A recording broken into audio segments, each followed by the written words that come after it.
ابو امامہ رضی اللہ تعالی عنہ روایت کرتے ہیں ثلاثۃ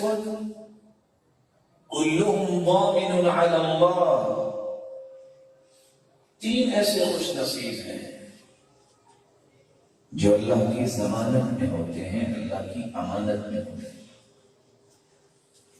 ان عاش رزق وکفی، اگر یہ تینوں زندہ رہیں تو کبھی رزق سے محروم نہیں ہوں گے،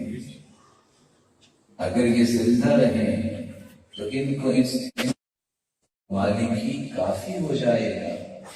وہ امراض، اور اگر ان تینوں میں سے کوئی فوت ہو جائے ادخلہ اللہ الجنہ، اللہ کا یہ وعدہ ہے کہ اللہ اسے جنت کو مہمان بنائے۔ من دخل بیتہ بسلام فهو ضامن علی اللہ، جس شخص کی تربیت یہ ہے جب بھی گھر میں داخل ہو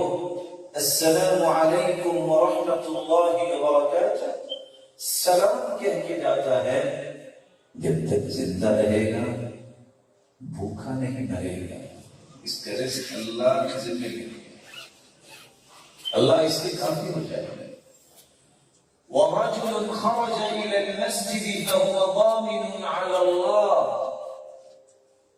دوسرا وہ خوش نصیب جو گھر سے نکلتا ہی مسجد کے لیے ہے، یہ جب تک زندہ رہے گا کبھی رزق سے محروم نہیں کیا جائے گا، اس کو اس کا مالک ہی کافی ہو جائے گا، یہ اللہ کی ضمانت میں ہے، اور اگر فوت ہو گیا راستے سے تو یہ جنتی مہمان ہے۔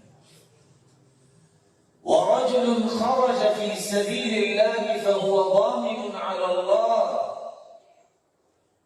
جو اللہ عز و جلال کی راہ میں دین کی سربلندی کے لیے نکلتا ہے، یہ بھی اللہ کی ضمانت میں ہے، زندہ رہے گا تو کبھی محروم نہیں ہوگا، اسے اس کا مالک کافی ہو جائے گا، اور اگر فوت ہو گیا تو یہ جنتی مہمان